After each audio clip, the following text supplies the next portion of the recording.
तो जमिति विगत सप्ताह मानकरे आमे आलोचना करथिले एभली भाबरे आज होछि चतुर्थ प्रोग्राम आपनकर एठी। प्रथम दिन आमे प्रोग्राम रे आलोचना करथिले प्रथम कथा रे सुखर अनुसंधान। ए जगत रे समस्त सुख खोजंती किंतु केही हेले प्रकृत सुख पाई पारंती नाही। आ चारोटी माध्यम रे मनुष्य सुख खोजे आहार निद्रा भय मैथुन। किंतु या ठाରୁ अधिक एक विशेष द्रव्य होछि भक्ति बा धर्म। धर्म ही एक अधिक विशेष धर्म विभिन्न पशु समान। जदि मनुष्य धर्म विषय न जानिला तानि से प्रकृत सुख पाई परिबो नाही। जेमिति गोटे माछरु माछ को पानी रे अलग कर देला पर जते प्रयत्न कले से सुखी परिबो नाही। पुनर्बार पानी रे छाड़ देले से सुखी ही जाए। सेमिति ए आत्मा ए मनुष्य जे पर्यंत भगवान गोविंदंकर भजन न करछि से पर्यंत से सुख पाई परिबो नाही। तापरे द्वितीय क्लास रे हम आलोचना करथिले ए धर्म कोन आ धर्म विषय हम जानिबा केउठु से प्रसंग रे हम आलोचना करथिले भगवत गीता। भगवत गीता होछि धर्म ग्रंथ। समग्र मानव समाज को शिक्षा प्रदान करिया पई भगवत गीता होछि एकमात्र धर्म ग्रंथ। तापरे तृतीय क्लास रे हम आलोचना करथिले गीतार पांचटी विषय। कोन कोन पांचटी विषय? ईश्वर, जीव, प्रकृति, काल और कर्म। ए भागवत गीता रे मुख्य भाव रे पांचटी प्रसंग आलोचना करा जाउछि। ईश्वर किए जे परम नियंत्रक भगवान से किए ता विषय हम सुनिथिले भगवान कृष्ण होचन परमेश्वर। ब्रह्मा शिव एवं समस्त शास्त्र मानकर वर्णना करा जायछि कि भगवान कृष्ण होचन परमेश्वर। कृष्णस्तु भगवान स्वयं। अच्छा जीव जगत असंख्य जीव माने कोठु आसिले माने किए ना भगवत गीता रे भगवान कहउछन मम वांश जीव लोक जीवभूत सनातन। हे अर्जुन ए जो सचराचर ब्रह्मांड रे जते जीव अछंती ए माने सब मोर अंश। कार अंश? भगवान को अंश। भगवान को विषय जानिले, जीव विषय जानिले। आ प्रकृति, काल और कर्म। प्रकृति माने दृश्य जगत, माटी पानी पवन रे तयारी विश्व ब्रह्मांड। ये सब कोठु आसे? किया को तयारी करछि? कोन पई जगत तयारी हिछि? की तयारी करछि? जेमिति आमे गोटे घर तयारी कले घर कोन पई तयारी करू? सेथे रहबा पई तयारी करू। रोसेबास करबा, खाइबा, पीबा, रहिबा ता पई बोली व्यवस्था करू। आमे सेही अनुसार घर को तयारी करू। पांचटा भाई जदि पांचटा बेडरूम रखो, तीटा भाई जदि तीटा बेडरूम रखो, सेही भली भाबरे जगत को जे तयारी करछि तार मध्ये किछ गोटे लक्ष्य अछि। आ सेही अनुसार जगत को से तयारी करछि। किए काहिन के तयारी करछि जगत को? ए जगत कोठु आसे ता विषय पूरा प्रांजल भाबरे आमे आलोचना करथिले। ए जगत को तयारी करछन्ते भगवान। ब्रह्मांक द्वारा तयारी करिसन्ती। रॉ मटेरियल देछन्ते भगवान आ ताको नै कि ब्रह्मा जे सृष्टि की तयारी करछन। आ संसारटा दुखालय जेमिति शहर भीतर गोटे बंदीशाला रहे, जो माने नियम को पालन करंती नहीं से माने जाके बंदीशाला रे जेल ले पड़ंती। सेमिति भगवान कर नियम को जो माने उल्लंघन करंती से माने दुखमय जगत को आसी जाते, दुख जंत्रणा रे भोग करंती। आपको दुखालय बोली कह जाए। जेल होची एटा। एठी केही सुख रे नाहंती। जे आसी को कष्ट पाइबो, जन्म मृत्यु जरा व्याधि। ये होची भौतिक जगत। ए संसार विषय हम आलोचना करथिले। दृश्य जगत, प्रकृति और काल। काल माने जहांकर निर्देश रे, जहांकर शक्ति रे विश्व ब्रह्मांड परिचालित से होची काल बा समय। भगवान कहछन मु होची काल। जने महान योद्धा को समस्त बल को निर्वापित कर दिए काल। गोटे शिशु को गोटे युवक रे परिणत कर दिए काल। गोटे युवक शक्तिशाली व्यक्ति को वृद्ध रे परिणत कर दिए काल। काल बड़ शक्तिशाली। गोटे छोटिया मंजूर विशाल बट वृक्ष तैयारी करि पारे काल। आ काल द्वारा विशाल बट वृक्ष ए भूमि रे मिसी जाए। के करे? काल बा समय। बड़ शक्तिशाली काल।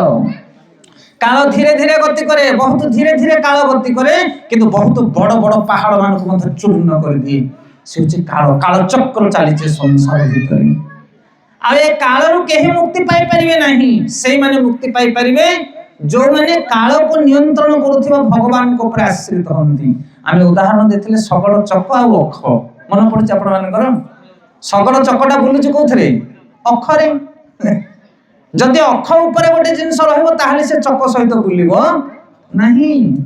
किंतु चक ऊपर अख ठारू जते दूरे कि आपण जिबे आपणकर घूरवाटा से अधिक हम जमी मेरी खुंटी आ लांजी बलद बेंगला पकानी आपण मैंने मेरी खुंटीटा कौन हल्ले कि ना से स्थिर रहे किंतु मेरी खुंटी पाखरे जो बलद थी से 4 पाहुंड चलला आसकू लांजी बलद 10 पाहुंड चलिया पड़ो से काल होचने भगवान भगवान काल को नियंत्रण करुछंती जो माने भगवान को निकटवर्ती हेबे से माने कालर चक्ररु सेतिकी दूरे दूरे जीवे आ जो माने भगवान को ऊपर पूर्ण आश्रित ही बंचिबे काल से मानकर कौन सी क्षति कर पारिबो ना से भगवान को मु होछि काल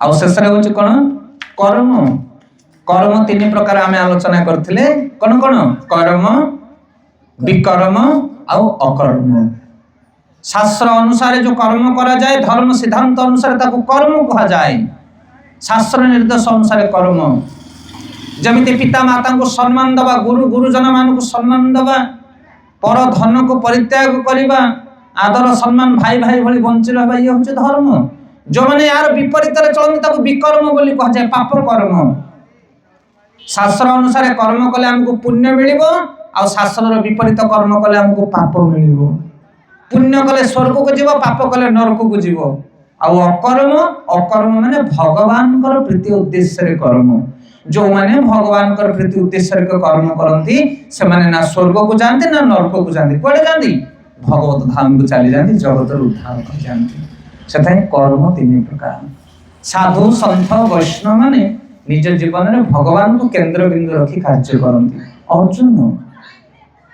अर्जुन युद्ध करने इच्छा करुनथिला किंतु भगवान कहले युद्ध करने को पड़ो कारण धर्म पर युद्ध कर न करवा लोक मध्य धर्म धरकी युद्ध कला से आम इच्छा आम कर्म करवानी भगवान पसंद रे आम कर्म करवा शास्त्र निर्देश रे ईश्वर को इच्छा पाई जदि आम कर्म करवा ताले सेटा अकर्म मोर निज लाभ किसी दरकार नहीं धर्म मार्ग रे थाई भगवान को संतुष्ट पाई कार्य करी जहाँ ईश्वर करी ताकू कह जाए अकर्म बा भक्तिमय कर्म से जीव उद्धार पाई जाए तो ईश्वर विषय आम शुणिले जीव विषय शुणिले प्रकृति विषय शुणिले काल विषय शुणिले आ कर्म विषय शुणिले ये 5टी विषय वस्तु भागवत गीतार वर्णना करा जायछि तो आज टॉपिक रहिबो भागवत गीतार प्रथम अध्याय भागवत गीतार 18टी अध्याय अछि 18 अध्याय भितर गोटिए प्रोग्राम रे गोटिए क्लास रे गोटिए सत्संग रे हम गोटिए अध्याय आलोचना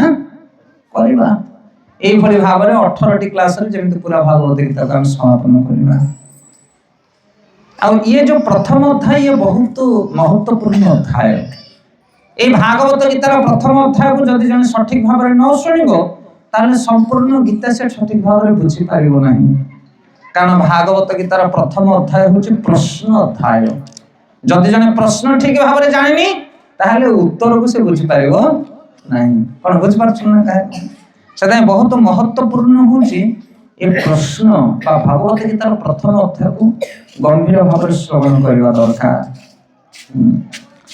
आज पर्यंत आपण माने जो सब अध्याय सुनी सुनी आसी छथि जो कथा बहुत महत्वपूर्ण कथा गोटे क्लास जदि आपण स्किप करिवे ताले नेक्स्ट क्लास आपण कोन लागिवो अंधारिया लागिवो ए कोन पळेला हम जानि पालु 5टा टॉपिक रु 2टा टॉपिक आगे आलोचना करथिले 3टा परे कले जदि 2टा न सुनिथियो से 3टा अडो लागिवो कि नै सही वाली भाव रे प्रतिदिन प्रत्येक क्लास को आपण माने सुनिया पाई चेष्टा करन ताले सठिक भाव रे बुझा पड़िबो तो भागवत गीतार प्रथम अध्याय बहुत महत्वपूर्ण आपको बड़ गंभीरता पूर्वक श्रवण करबा दरकार केमिति ना जेमिति उदाहरण स्वरूप भागवत गीतार समस्त उपदेश भगवान कृष्ण को द्वारा दिया जाइतबा समस्त उपदेश जदि शब्द भेदी बाण हुए ताहले शब्द होछि भागवत गीतार प्रथम अध्याय कारण ताको लक्ष्य करी बाण जीव ना जदि शब्द नथिबो शब्द भेदी सर जीव कुआडे आ भागवत गीतार समस्त उपदेश जदि औषध हुए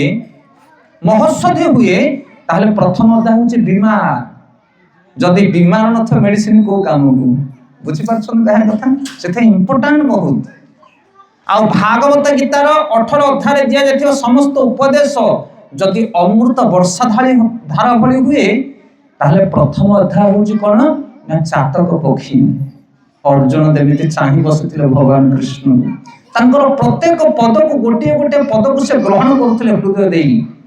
ସେମିତି ଗୀତା ତ ବର୍ଣ୍ଣନା କରାଯାଇଛି, ପୃଥିବୀ ସାରା ସମସ୍ତେ ଶୁଣୁଛନ୍ତି, କିନ୍ତୁ ଆମେ ସେତେବେଳେ ଆଗ୍ରହରେ ଶୁଣିପାରିବା, ଆମେ ଗୀତାର ପ୍ରତ୍ୟେକ ଶ୍ଲୋକକୁ ହୃଦୟଙ୍ଗମ କରିପାରିବା ସେତେବେଳେ ଯଦି ଗୀତାର ପ୍ରଥମ ଅଧ୍ୟାୟକୁ ଜଣେ ସଠିକ ଭାବରେ ଶୁଣିଥିବ। କେତେ ଇମ୍ପୋର୍ଟାଣ୍ଟ, କେତେ ଜରୁରୀ, କେତେ ଆବଶ୍ୟକ ଭାଗବତ ଗୀତା ସମଗ୍ର ମାନବ ସମାଜ ପାଇଁ। ଆଉ ଗୀତାର ଉପଦେଶ ଯଦି ଆଲୋକ ହୁଏ, ଜ୍ଞାନ ଆଲୋକ ହୁଏ, ତାହେଲେ ପ୍ରଥମ ଅଧ୍ୟାୟ ହେଉଛି ଘୋର ଅନ୍ଧକାର। ଅନ୍ଧାର ନଥିଲେ ଆଲୋକର କଣ ଆବଶ୍ୟକ ନା? ଦିନ ବେଳେ ଟର୍ଚ୍ଚ ଲଗେଇ ବୁଲିବେ ଆପଣ ମାନେ? ନାଇଁ ନା। ସେଥିପାଇଁ ପ୍ରଥମ ଅଧ୍ୟାୟ ବହୁତ ଜରୁରୀ। ଇଏ ଔଷଧ ଭଳି, ଇଏ ଶବ୍ଦ ଭଳି, ଇଏ ବିମାର ଭଳି ଶବ୍ଦ ଭଳି। ଆଉ କଣ ଉଦାହରଣ ଦେଇଥିଲେ? ଇଏ ହଉଛି ଅଜ୍ଞାନ ଅନ୍ଧକାର ଭଳି, ଇଏ ଚାତକ ପକ୍ଷୀ ଭଳି। କୋଉଟା? ଭାଗବତ ଗୀତାର ପ୍ରଥମ ଅଧ୍ୟାୟ। ସେଥିପାଇଁ ପ୍ରଥମ ଅଧ୍ୟାୟ ବହୁତ ଜରୁରୀ। ଆକୁ ବଡ଼ ଗମ୍ଭୀରତା ପୂର୍ବକ ଶ୍ରବଣ କରିବା ଦରକାର। ଅନେକ ଶ୍ଲୋକ ଅଛି ଗୀତାର ପ୍ରଥମ ଅଧ୍ୟାୟରେ, ଆମେ ଗୋଟି ଗୋଟି ଶ୍ଲୋକ ନବାନି, ଏସେନ୍ସ ଭାବରେ କହିବା। 1 ଘଣ୍ଟା 1.5 ଘଣ୍ଟା ସମୟ ନବା ଆମେ ଆଜିର କ୍ଲାସରେ, କିନ୍ତୁ ମୁଖ୍ୟ ଭାବରେ କଣ ବର୍ଣ୍ଣନା କରାଯାଇଛି ତାକୁ ଆଲୋଚନା କରିବା।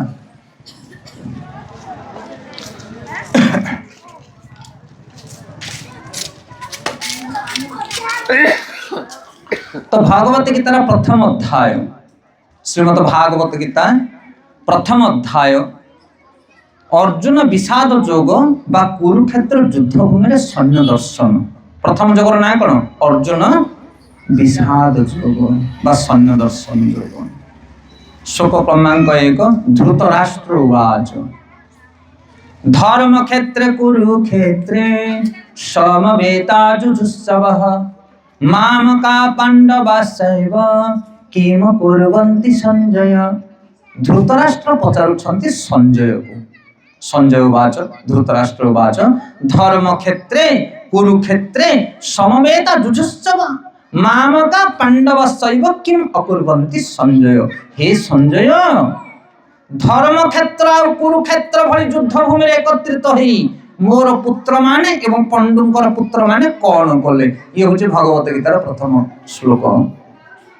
ଆଚ୍ଛା, ଧୃତରାଷ୍ଟ୍ର କିଏ? ଇଏ ସଞ୍ଜୟକୁ କଣ ପାଇଁ ପଚାରୁଛନ୍ତି? ଧୃତରାଷ୍ଟ୍ର ହଉଛନ୍ତି ପଣ୍ଡୁଙ୍କର ବଡ ଭାଇ। ଧୃତରାଷ୍ଟ୍ର ଆଉ ପଣ୍ଡୁ ଇଏ ହେଲେ 2 ଭାଇ। ପଣ୍ଡୁ ଅଳ୍ପ ବୟସରେ ତାଙ୍କର ଦେହାନ୍ତ ହେଇଛି। 2ଟି ରାଣୀ ମାଦ୍ରୀ ଆଉ କୁନ୍ତି। କୁନ୍ତିଙ୍କର 5ଟି ପୁତ୍ର, ଯୁଧିଷ୍ଠିର, ଭୀମ, ଅର୍ଜୁନ, ନକୁଳ, ସହଦେବ। ଆଉ ଧୃତରାଷ୍ଟ୍ରଙ୍କର 100 ପୁତ୍ର, ଗାନ୍ଧାରୀଙ୍କର ଦ୍ୱାରା 100 ପୁତ୍ର। ଏମାନେ ଅଧର୍ମୀ ଆଉ ପାଣ୍ଡବ ମାନେ ହେଲେ ଧର୍ମବନ୍ତ ନ୍ୟାୟପରାୟଣ। କିନ୍ତୁ ଧୃତରାଷ୍ଟ୍ର ଜନ୍ମରୁ ଅନ୍ଧ ଥିଲେ, ଧୃତରାଷ୍ଟ୍ରଙ୍କୁ ଦେଖା ଯାଉନଥିଲା। ପଣ୍ଡୁ ମୃତ୍ୟୁବରଣ କଲା ପରେ ଧୃତରାଷ୍ଟ୍ର ହେଲେ ରାଜା। ଅନ୍ଧ ଥିଲେ କଣ ହବ? ତାଙ୍କ ପାଖରେ ଥିଲେ କିଏ? ପିତାମହ ଭୀଷ୍ମ। ପିତାମହ ଭୀଷ୍ମଙ୍କର ବାହୁବଳରେ ହସ୍ତିନାପୁରକୁ ରାଜୁତି କରୁଥିଲେ କିଏ? ଧୃତରାଷ୍ଟ୍ର। କିନ୍ତୁ ଭୀଷ୍ମ ଏମାନଙ୍କୁ ଧର୍ମ ପାଇବେ ବୋଲି ବହୁ ପ୍ରତୀକ୍ଷା କରିଥିଲେ, କିନ୍ତୁ ଏମାନେ ଧର୍ମ ରାସ୍ତାରେ ଯାଉନଥିଲେ କୌରବ ମାନେ। ଆଉ ଧୃତରାଷ୍ଟ୍ର କେବଳ ଅନ୍ଧ ନଥିଲେ, ତାଙ୍କ ହୃଦୟଟା ମଧ୍ୟ ଜ୍ଞାନର ଅନ୍ଧ ଥିଲା, ଅଜ୍ଞାନ ଅନ୍ଧାର ଥିଲା। ଧୃତରାଷ୍ଟ୍ର ସବୁବେଳେ ଚାହୁଁଥିଲେ ମୋର ପୁଅ ମାନେ କେମିତି ରାଜ୍ୟରେ ରାଜା ହେବେ। ଧୃତରାଷ୍ଟ୍ରଙ୍କର ବଡ ପୁଅ ହଉଛି ଦୁର୍ଯ୍ୟୋଧନ। ଦୁର୍ଯ୍ୟୋଧନ କିନ୍ତୁ ଧୃତରାଷ୍ଟ୍ରଙ୍କର ସାନ। ଯୁଧିଷ୍ଠିର ହଉଛନ୍ତି ବଡ ପୁଅ ରାଜା ହବା ଦରକାର। ଯୁଧିଷ୍ଠିର ରାଜା ହବା କଥା, କିନ୍ତୁ ଇଏ ଦୁର୍ଯ୍ୟୋଧନକୁ ରାଜା କରିବା ପାଇଁ ଚେଷ୍ଟା କରୁଥିଲେ ସବୁବେଳେ କିଏ? ଧୃତରାଷ୍ଟ୍ର। ବହୁ କୂଟ କାପଟ୍ୟ କରୁଥିଲେ ଧୃତରାଷ୍ଟ୍ର। ଏବଂ ଏ 100 ଭାଇ ଯାକ ବହୁତ ପ୍ଲାନ କରିଥିଲେ, ବହୁତ ପ୍ରୟାସ କରିଥିଲେ ଏ 5 ଭାଇକୁ ମାରିଦେବା ପାଇଁ। ଭୀମକୁ ବିଷ ଲଡୁ ଖୁଆଇଥିଲେ, କାରଣ ବଳବାନ ଥିଲା ଭୀମ। ଭାବିଥିଲେ ଭୀମ ଯଦି ବିଷ ଲଡୁ ଖାଇକି ମରିଯାଏ ତାହେଲେ ପାଣ୍ଡବ ମାନେ ଆମ ସହିତ ଯୁଦ୍ଧ କରିପାରିବେ ନାହିଁ। କେତେ ପ୍ରକାର କୂଟ କରିଥିଲେ। ଯୋଉ ଘରେ ପୁରେଇ ଦେଇଥିଲେ ପାଣ୍ଡବ ମାନଙ୍କୁ ପୋଡିକି ମାରିଦେବା, ମାନେ ମୂଳୁ ମାରିଲେ ଜୀବ ସରି ଦେବଙ୍କ ସଙ୍ଗେ କିମ୍ପା କଳି। କିନ୍ତୁ ଗୋବିନ୍ଦଙ୍କର ଆଶ୍ରୟରେ ଥିଲେ ପାଣ୍ଡବ ମାନେ, ଯାହାକୁ ରଖିବେ ଗୋବିନ୍ଦ କେ କରିପାରେ ବଳବନ୍ତ। ସେଥିପାଇଁ ଭଗବାନଙ୍କର ଆଶ୍ରୟରେ ପାଣ୍ଡବ ମାନେ ରହିଥିବା ହେତୁ ଏ କୌରବ ମାନେ ଯେତେ ଷଡ଼ଯନ୍ତ୍ର କଲେ ମଧ୍ୟ ପାଣ୍ଡବ ମାନଙ୍କର କୌଣସି ଅସୁବିଧା ହେଇନଥିଲା। ଶେଷରେ ଏ ପାଣ୍ଡବ ଆଉ କୌରବ ମାନଙ୍କ ଭିତରେ ଜୁଆ ଖେଳ ହେଲା। ମଝିରେ ଥିଲେ ଶଙ୍କୁନି। ଶଙ୍କୁନିର ମନ୍ତ୍ରଣାରେ ଜୁଆ ଖେଳ ଆରମ୍ଭ ହେଲା। ଯୁଧିଷ୍ଠିର ମହାରାଜଙ୍କ ଭଳି ଜଣେ ଧର୍ମବନ୍ତ ରାଜା ତାଙ୍କୁ ଜୁଆ ଆଉ ପଶା ଦ୍ୱାରା କଣ କରାଗଲା ନା ଅଧର୍ମ ମାର୍ଗକୁ ଠେଲି ଦିଆଗଲା। ଆଜି ଆପଣମାନେ ଦେଖନ୍ତୁ ବହୁତ ବଡ ବଡ ଲୋକମାନଙ୍କୁ ଆମେ ଦେଖିଛେ ବହୁତ ଧର୍ମବନ୍ତ ବହୁତ ସାଧୁ ପ୍ରକୃତିର ଲୋକ, କିନ୍ତୁ ସେମାନେ ଯଦି ଅଧର୍ମ ମାର୍ଗରେ ଯାଆନ୍ତି ତାହେଲେ ତାଙ୍କର ମତି ଭ୍ରଷ୍ଟ ହେଇଯାଏ। ବହୁତ ବଡ ବଡ ଲୋକମାନଙ୍କର ପାଦ ଖସିଯାଏ। ସେଟା ଯୁଧିଷ୍ଠିର ମହାରାଜଙ୍କୁ ବାଧ୍ୟ କରି କଣ କରାଗଲା, ଜୁଆ ଖେଳ କରାଗଲା। ଆଉ ସେ ଜୁଆ ଖେଳରେ ରାଜ୍ୟ ପତ୍ନୀ ଭାଇ ସବୁ କିଛି ସେ ହାରିଦେଲେ, ସବୁ କିଛି ହାରିଦେଲେ। ଜୁଆରେ କାହାକୁ କେବେ ମିଳେନି ଆଜ୍ଞା। ଜୁଆ ଖେଳି ଖେଳି ଯଦି ପଇସା ମିଳିବ ତାହା ଖରାପ କାର୍ଯ୍ୟରେ ବିନିଯୋଗ ହବ। ଆଉ ଜୁଆ ଖେଳରେ ଯାହା ଲସ୍ ହବ, ସ୍ତ୍ରୀର ଗହଣା ବିକିକି ଲସ୍ ହବ, ସୁଜା ହବ, ହଁ କି ନାଇଁ? ଜୁଆ ଖେଳରେ ହାରିବ ଯେତେବେଳେ ସ୍ତ୍ରୀର ଗହଣା ବିକିବ କିମ୍ବା ବିଲବାଡି ବିକିବ କିମ୍ବା ନିଜେ ବିକ୍ରି ହେଇ ଆସିକି ଧନ ବିଦେଶରେ ଖଟି ଖଟିକି ରୋଜଗାର କରିକି ପଇସା ସୁଝିବ। ଆଉ ଜୁଆରୁ ଯୋଉ ପଇସା ମିଳିବ ତାକୁ ନେଇକି କିଛି ବିଲ୍ଡିଂ ବାଡି ପାରିବେ ନାହିଁ, ସେ ସବୁ ମଦ ମାଂସରେ ନଷ୍ଟ ହବ। ସେଥିପାଇଁ ଜୁଆ କେବେ ଖେଳିବା କଥା ନୁହଁ। ଆଉ ଜୁଆ ଖେଳ ପରେ ଯୁଧିଷ୍ଠିର ମହାରାଜ ତାଙ୍କର ସବୁ ସମ୍ପତ୍ତିକୁ ହାରିଗଲେ ଏବଂ ଏ ଯୋଉ କୌରବ ମାନେ ଷଡ଼ଯନ୍ତ୍ର କରି ହସ୍ତିନାପୁର ରାଜକୁ ଅଧିକାର କରିବା ପାଇଁ ଚେଷ୍ଟା କଲେ। ବହୁ ବର୍ଷ ଏମାନେ ବନବାସକୁ ଅତିକ୍ରମ କଲା ପରେ ପୁନର୍ବାର ପାଣ୍ଡବ ମାନେ ଆସିକି ତାଙ୍କର ରାଜ୍ୟ ଭାଗ ନେବା ପାଇଁ ପ୍ରୟାସ କରୁଛନ୍ତି। ଭଗବାନ କୃଷ୍ଣଙ୍କର ନିର୍ଦ୍ଦେଶରେ ଭଗବାନ କୃଷ୍ଣ ଶାନ୍ତି ଦୂତ ଭାବରେ ଯାଉଛନ୍ତି କୌରବ ମାନଙ୍କ ପାଖକୁ, କହୁଛନ୍ତି ପାଣ୍ଡବ ମାନଙ୍କର ଭାଗ ତୁମେ ଦେଇଦିଅ, ଦୁଇ ଭାଗ କରିଦିଅ ହସ୍ତିନାପୁରକୁ, କିମ୍ବା ଦୁଇ ଜଣ ଯାକ ସମାନ ମିଳିତ ଭାବରେ ଯୁଧିଷ୍ଠିର ମହାରାଜଙ୍କୁ ରାଜପଦ ଛାଡ ଆଉ ତୁମେ ମାନେ ରାଜଭାତୃ ଭାବରେ ରହିକି ଶାସନ କର। କୌରବ ମାନେ ରାଜ୍ୟ ଛାଡିବା ପାଇଁ ଇଚ୍ଛା କଲେ ନାହିଁ। ଶେଷରେ ଭଗବାନ କୃଷ୍ଣ 5ଟି ପଡା ମାଗିଲେ, 5 ଖଣ୍ଡ ଗାଁ ଦେଇଦିଅ ପାଣ୍ଡବ ମାନଙ୍କୁ, ସେମାନେ ଖୁସିରେ ରହିଯିବେ। କିନ୍ତୁ କୌରବ ମାନେ କୌଣସି କଥାରେ ରାଜି ପଡିଲେ ନାହିଁ। ହରେ କୃଷ୍ଣ। ଶେଷରେ ଦୁର୍ଯ୍ୟୋଧନର ଗୋଟିଏ ମାତ୍ର ନିର୍ଦ୍ଦେଶ ଥିଲା, କଣ? ବିନା ଯୁଦ୍ଧେ ସୂଚି ଅଗ୍ରେ ନଦୀ ମେଦିନୀ। ଇଏ ଥିଲା ଫାଇନାଲ ଡିସିସନ। ଧୃତରାଷ୍ଟ୍ର କହିଥିଲା କି ଦୁର୍ଯ୍ୟୋଧନ କହିଥିଲା, ଗୋଟେ ଛୁଞ୍ଚି ଅଗିଲାର ଭୂମି ମଧ୍ୟ ମୁଁ ପାଣ୍ଡବ ମାନଙ୍କୁ ଦେବି ନାହିଁ ଯୁଦ୍ଧ ନ କଲେ। ଶେଷରେ ଭଗବାନ କହିଲେ ସେୟା ହିଁ ହଉ, କାରଣ ଏଇଟା ଈଶ୍ୱରଙ୍କର ଇଚ୍ଛା ଥିଲା, ଏଇଟା ଭଗବାନଙ୍କର ଇଚ୍ଛା ଥିଲା। এই କୌରବ 100 ମାନଙ୍କୁ ଏବଂ ତାଙ୍କର ସପକ୍ଷରେ ଥିବା ସବୁ ଅଧର୍ମୀ ରାଜା ମାନଙ୍କୁ ଭଗବାନ ମାରିବାକୁ ପ୍ଲାନ କରିଥିଲେ। ଏଠି ଆଚାର୍ଯ୍ୟ ମାନେ କହୁଛନ୍ତି, ପର୍ପଟରେ ବର୍ଣ୍ଣନା କରୁଛନ୍ତି, ଯେମିତି ଗୋଟେ ଚାଷୀ ଚାଷ କଲା ବେଳେ ଧାନ ଯେତେବେଳେ ବିଲରେ ସବୁ ପକାଏ, ଧାନ ବଡ ବଡ ହେଲା ପରେ ବାଳୁଙ୍ଗା ତା ସହିତ ମଧ୍ୟ ଉଠେ, ଚାଷୀ କଣ କରେ ନା ସେ ବାଳୁଙ୍ଗା ମାନଙ୍କୁ ଉପାଡ଼ିକି ସବୁ ବାହାରକୁ ଫିଙ୍ଗି ଦିଏ। ଯେଭଳି ଭାବରେ ଚାଷୀ ଧାନକୁ ରଖି ବାଳୁଙ୍ଗା ସବୁ ଉତ୍ପାଦନ କରେ, ସେମିତି ଭଗବାନ କୃଷ୍ଣ এই ମହାଭାରତ ଯୁଦ୍ଧକୁ ରଚନା କଲେ କଣ ପାଇଁ ନା ସଂସାରରେ ଯେତେ ବାଳୁଙ୍ଗା ରାଜା ମାନେ ଅଛନ୍ତି ସେମାନଙ୍କୁ ଭିଡ଼ିକି ଫିଙ୍ଗାଡ଼ିବେ, ତାଙ୍କୁ ବିନାଶ କରିବେ। ସେଇଥିପାଇଁ ଭଗବାନଙ୍କର ପ୍ଲାନ। ତ ବହୁତ ପ୍ରୟାସ କରାଗଲା ଯୁଦ୍ଧକୁ ରୋକିବା ପାଇଁ, କିନ୍ତୁ ଶେଷରେ ଯୁଦ୍ଧ ରୋକିଲା ନାହିଁ, କାରଣ କୃଷ୍ଣଙ୍କର ଇଚ୍ଛା ପରା, ତାକୁ କିଏ ରୋକି ପାରିବ?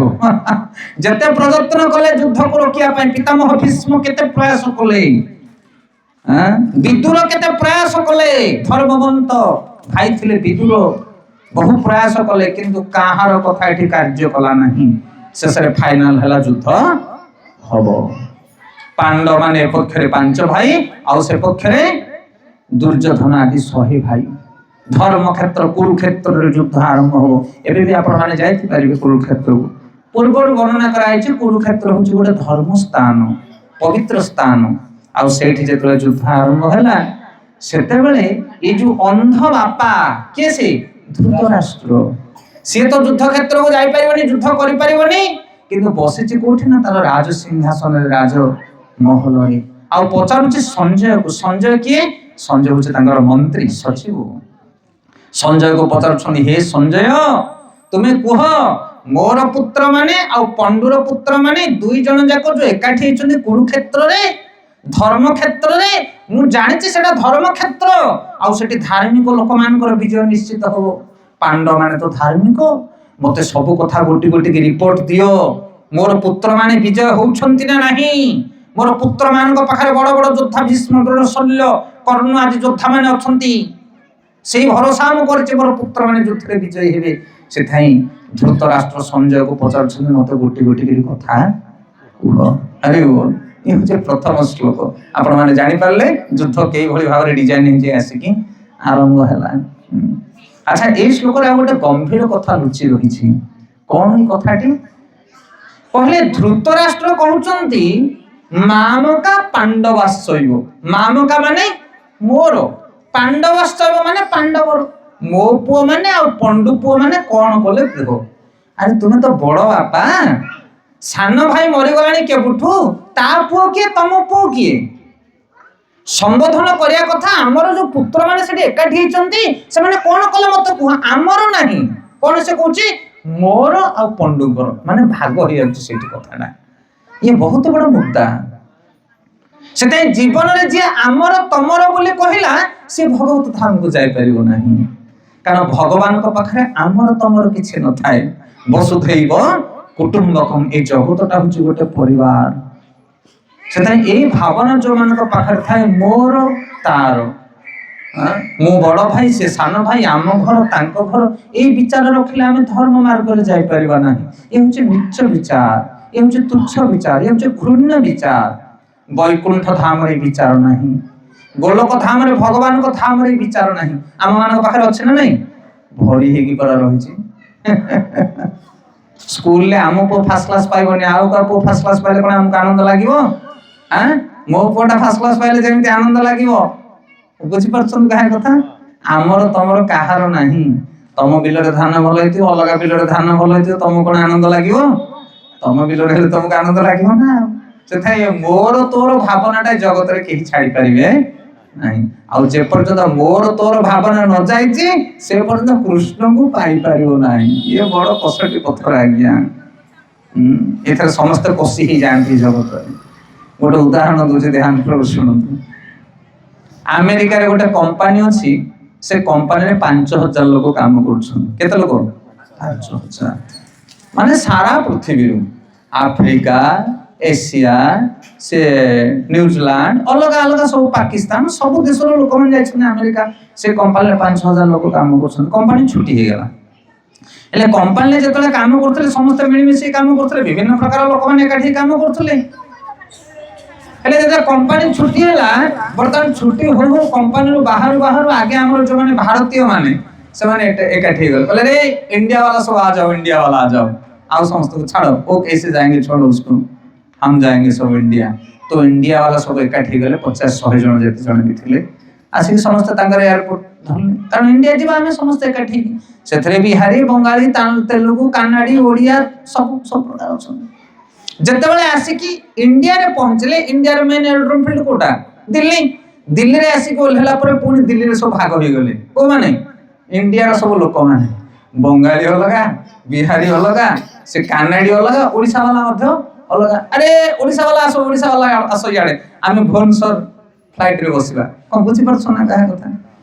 ହେଲେ ସେଇଠି କୋଉଠି ଆମେରିକାରେ ସବୁ ଏକାଠି ଥିଲେ, କିନ୍ତୁ ଏଠି ଆସିଲା ପରେ ସାଙ୍ଗେ ସାଙ୍ଗେ ଅଲଗା ହେଇଗଲେ। ଓଡ଼ିଶା ବାଲା ଯେତେବେଳେ ଆସିକି ଭୁବନେଶ୍ୱରରେ ଓହ୍ଲେଇଲେ, ଭୁବନେଶ୍ୱର ଏରୋଡ୍ରୋମ ଫିଲ୍ଡରେ ଓହ୍ଲଉଲୁ ସେମାନେ ପୁଣି 5 ଭାଗ ହେଇଗଲେ। କଣ ଭାଗ ହେଲେ କହିଲେ? ଗଞ୍ଜାମିଆ କେତେ ଜଣ ଅଛ ପଳେଇ ଆସ ଇଆଡେ, ଆମେ ସେ କଟକିଆଙ୍କୁ ଛାଡ, ସେ ଭଦ୍ରକିଆଙ୍କୁ ଛାଡ, ଆମେ ଗଞ୍ଜାମ ବାଲା ପଳେଇ ଆସିବା। କିଏ ବାଲେଶ୍ୱର ବାଲା କହେ ଆମେ ବାଲେଶ୍ୱର ବାଲା ଚାଲ ପଳେଇ ସେମାନଙ୍କୁ ଛାଡ। କଣ ବୁଝିପାରିଲେ? District wise. ତାପରେ ଭୁବନେଶ୍ୱରରେ ଆସିକି ପହଞ୍ଚିଲେ, ଭୁବନେଶ୍ୱରରେ ସେମାନେ ଭାଗ ଭାଗ ହେଇଗଲେ ସବୁ। ତାପରେ ଗଞ୍ଜାମ, ବ୍ରହ୍ମପୁରରେ ଆସିକି ଓହ୍ଲେଇଲେ। କୋଉମାନେ? ଗଞ୍ଜାମ ବାଲା ଯେତିକ। ବ୍ରହ୍ମପୁରରେ ଓହ୍ଲେଇଲା ପରେ ତାଙ୍କ ଭିତରେ ବି ଭାଗ ଭାଗ, କାରଣ ବ୍ରହ୍ମପୁରରୁ ଅଲଗା ଅଲଗା ଗାଁ ସବୁ ଯାଇଛନ୍ତି। ଆମର ଭାବିନିଅନ୍ତୁ ବରଦାରୁ ଯାଇଛନ୍ତି 5 ଜଣ, ରେ ବରଦା ବାଲା ସବୁ ଇଆଡେ ପଳେଇ ଆସ, ଆମେ ପଳେଇବା ଗୋଟେ ଅଟୋ କରିଦେଇକି, ନହେଲେ ଆମ ବସ ଧରିବା ଆମେ। ପୁଣି ବରଦାରେ ଆସିକି ଓହ୍ଲେଇଲା ପରେ ମଧ୍ୟ ଭାଗ ଭାଗ, ସେ ବାଲିସାହି ବାଲା ଅଲଗା, ସେ ମାଳିସାହି ବାଲା ଅଲଗା। ଗାଡି କୋଉ ବାଟେ ଯିବ ରେ? ଏବାଟେ ବାଲିସାହି ବାଟେ, କାଇଁ ବାଲିସାହି ବାଟେ ତମେ କାଇଁ ପଳେଇବ? ଆମେ ସେବାଟେ ମାଳିସାହି ବାଟେ ଆସିବୁ, ଆଗେ ଆମ ସାହିକି ଯିବ ଅଟୋ। ନା ବୁଝିପାରୁଛ ନା କାହା କଥା?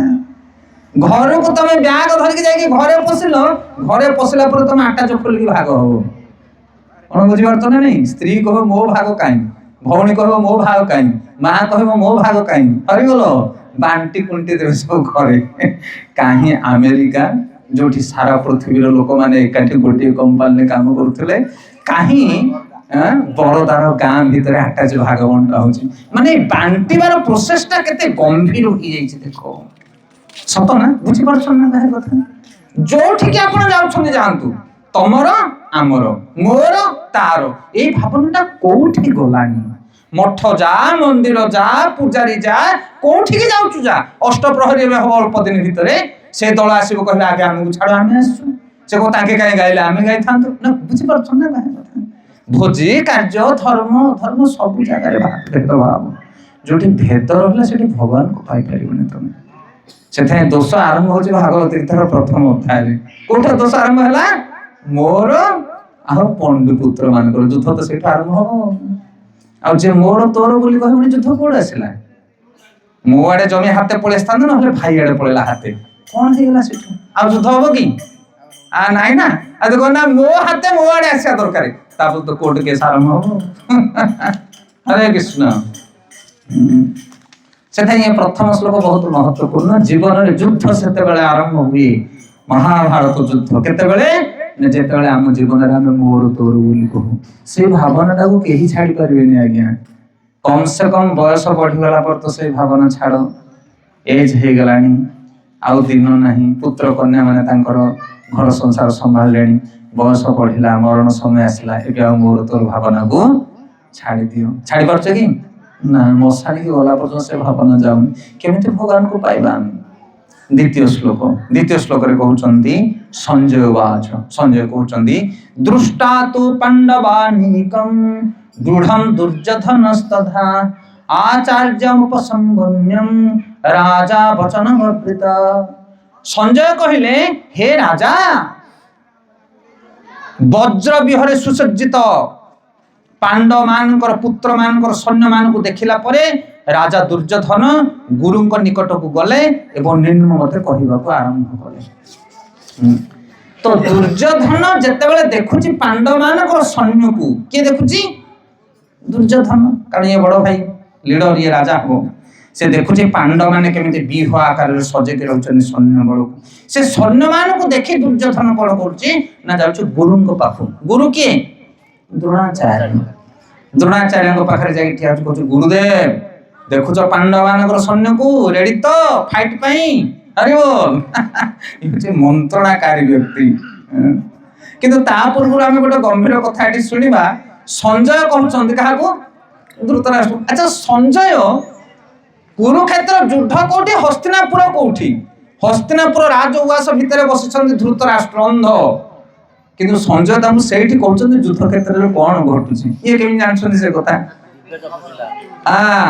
संजय को पाखरे दिव्य चक्षु थिला संजय तांको गुरु ठार आशीर्वाद पाइथिले कृपा पाइथिले कि से त्रिकालदर्शी थिले कोन घटुछि से जगह मध्ये ये जानि पारुथिले संजय को से गुण थिला आ सेठी पई धृतराष्ट्र पाखरे से सचिव भाव रे रहथिले आज काले आमे भाबुछु हमर मॉडर्न सोसाइटी कोन डेवलप हेलानी एबे लाइफ हमर एठी चालुछ लोक के कुआडे बसिक सब सुनछन किन एठी बैटरी डाउन हे गेला लाइट चालिबोनी अरे बोल मोबाइल जदी स्विच ऑफ हो जाय आ लाइट जीवो की जदी नेट प्रॉब्लम होला ताले तांको भी सुबिबोनी दुनिया प्रकार मिस्टेक अछि किंतु सेते बेले जो लाइफ चाल थिला अरे बोल तार नेट सहित किछि कनेक्शन नाही बैटरी सहित किछि कनेक्शन नाही एले एबे मोबाइल थारु दूरदर्शन थारु से समय शक्ति अधिक थिला ना कम थिला बहुत पावरफुल थिला आ ये मोबाइल ये जो टेलीविजन पाई केते प्रकार जंत्रपाति कारखाना सब तैयारी हिछि एछि ना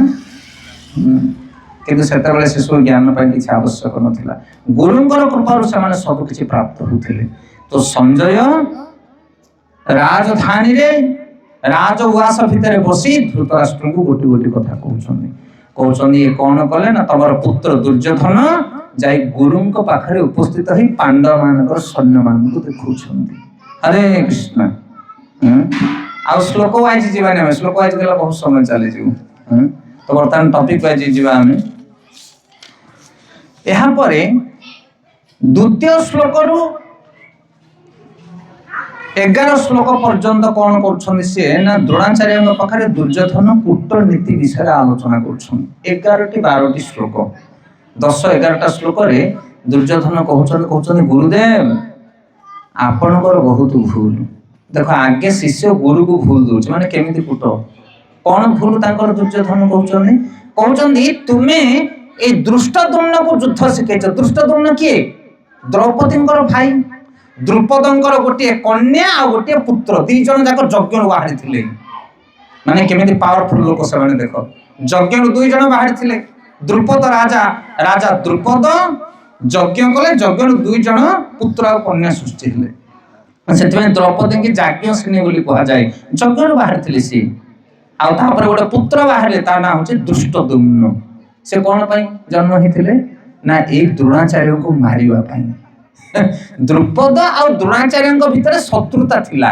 ଦ୍ରୁପଦ ଆଉ ଦ୍ରୋଣାଚାର୍ଯ୍ୟ ଏଇ ଦୁଇ ଜଣଙ୍କ ଭିତରେ ଶତ୍ରୁତା ଥିଲା ତାର ଅନେକ କଥା ରହୁଛି ପୂର୍ବ କଥା ହେଲେ ଇଏ ରାଜା जो द्रुपद राजा कौन कले यज्ञ कले कहले यज्ञ एमिति गोटे पुरुष बाहर करिवि मु एमिति गोटे पुत्र को सृष्टि करिवि यज्ञ रु जे ए द्रोणाचार्य को मारिबो सेही अनुसार घृत आहुति दे से भली गोटे संतान को सृष्टि कले जाना होची कोन कोन जाना दृष्टद्युम्न ए दृष्टद्युम्न जाय कि पाठ पढिला कोठी द्रोणाचार्य को पाखरे देखो कि न्याय के भलिया हेले द्रोणाचार्य को मारिबो बड़ हेले के दृष्टद्युम्न किंतु दृष्टद्युम्न को विद्या शिखौछन्ति द्रोणाचार्य समाज रे एमति कोठी हे परियो कि हैं सेखाने गुरुर भूमिका एठी प्रतिपादित होउची जे गुरु से कोन से कपट न रखि विद्या शिक्षा दबा दरकार से तमरो शत्रु हो किंबा मित्र हो गुरु के बेहले तार मर्यादा पद को अमर्यादा करबा कथा न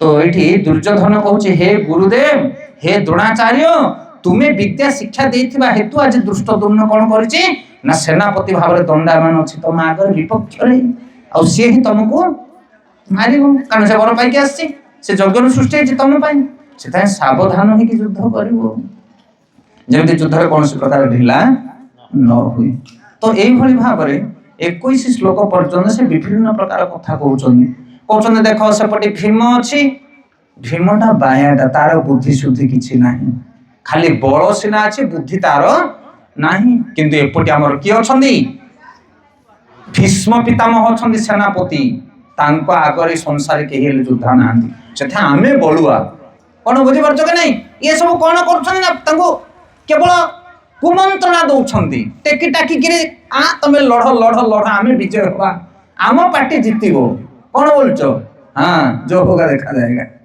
अरे केमिति जितो ना एठी एतिक दिया है सेठी सेतिक दिया है आम पट सब लोक छनी एई साइ लोक हमर सेई साइ लोक हमर ए भली भाबरे बंटना दोछि किए दुर्योधन काहाकू द्रोणाचार्य को कहते पांडव माने अल्प सैन्य किंतु आमे माने हजार हजार अक्षर सैन्य हमर आम मान आगे तांकर कौन से बल नाही सेति पई हे द्रोणाचार्य हे गुरुदेव आपण कौन से निर्बल चिंता न करी युद्ध करिया पई अंटा भिडंतु किंतु युद्ध रे जितिबो किए काहेकि कारण भगवान कृष्ण अछन से कोनी सेथे आम मान को जीवन रे आमे जत्ते बल कल कौशल जोगाड़ कले मध्य जदि धर्म आम पाखरे नाही ताहले आमे कदापि विजय हासिल करि पारिबा नाही तापरे 12 नंबर श्लोक रे 19 नंबर श्लोक भितरे शंखनाद होछि प्रथमे शंख के नाद करछन्ती भीष्म भीष्म पितामह शंखनाद कले तापरे तांको शंखनाद को सुनला परे भगवान कृष्ण पंचजन्य शंख को वादन कले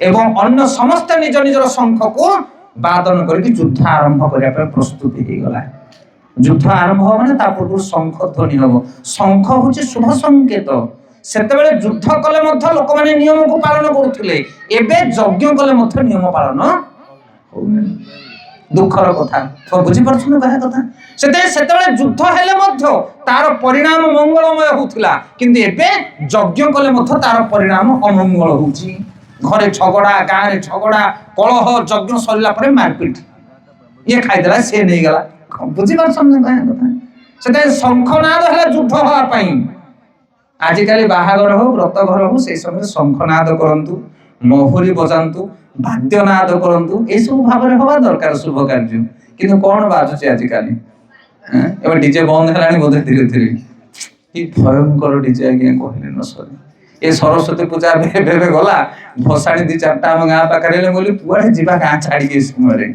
सहन करि होनी सत ना केते भयंकर ध्वनि आ छोट छोट पिला माने 3-4 मास रो जो छुआ माने घरे पड़िथिबे कोन अवस्था होथो तांकर कहिबोटी आमे माने एई एज रे हम छाती थरे दोछि सहन करि परना आमे एडी केडी की पिला तांको हृदय रे कोन कष्ट न होतो सेति पय तबे आज काले हार्ट पेशेंट बहुत एथि पय किंतु से समय शंख जेतेबेले नाद हेला से शंख को सुनी शंखनाद को सुनी कौरव माने समस्त डरिबारे लागिले तांको हृदय भय जात हैला हरिबोल चोरी करिथबो जे पुलिस गाड़ी रो साइरन बाजला मात्र के से खाली याड सेड हबो जे चोरी करथु गोटे गाँ रे जनकर पणिस चोरी हो गला पणस पातला पणिस चोरी के लोक नहीं गले किसी से आसिक गाँ लोक कंप्लेन कला सभापति कहला आज्ञा मोर पणस चोरी हो गला ना गाँ लोक डाक समस्त सब गाँ लोक बसा है कहले पणस बाड़ी किए चोरी करके समस्ते बस गाँ सारा लोक बड़ बुद्धिया थे किए